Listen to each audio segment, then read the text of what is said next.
Our friend Dr. Romie is here to talk more about it. How are you? Look at that. You are in a great mood today, aren't you? I've been missing the Fox 35 News team on the road. We miss you. Yes. So tell us about this. So first, you say the first thing you need to do is name your emotions. Now, what do you mean by that? Like Fred and Bill and Bob?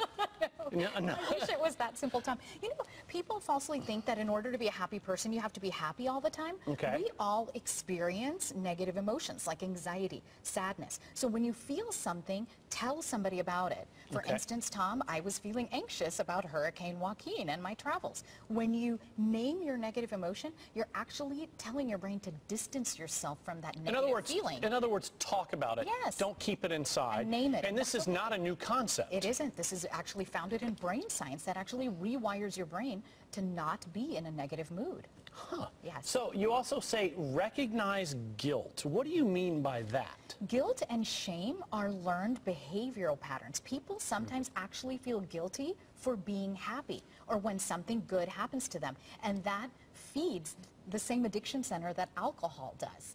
So know that, are you that personality type that's feeling guilty for being happy? It's okay to be happy, even in sad or difficult times. So there are people who actually feel guilty for feeling happy. For feeling happy or having something good happen to them. So they always then look for the glass half full.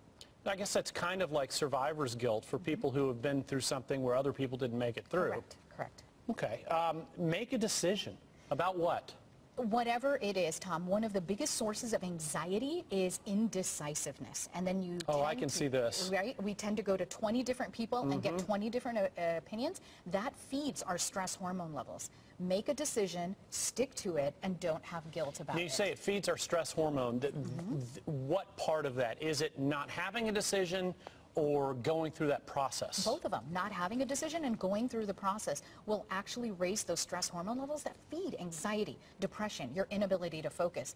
And typically the mindfulness wisdom is your first reaction is the true reaction. Yeah, that's an old one. Go with your gut. Exactly. So the sooner you make a decision, the better off you are as far as your happiness. Your happiness, absolutely. Okay. Also touching people.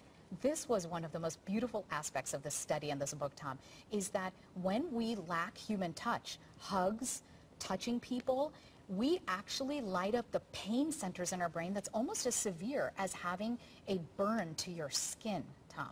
So that if we're regularly getting touched, shaking hands, hugging, you know, of course with permission, it releases pat on the back. A pat on the back, a brain hormone called oxytocin that makes us feel happy and joyful. Which is why you have things like hug therapy that's out there. Absolutely. And this is fascinating stuff. Isn't it? We can rewire our brains to be happy, Tom. All right, Dr. Romie, thank you very much. We're always happy just when you're around, so Likewise, thank you very much.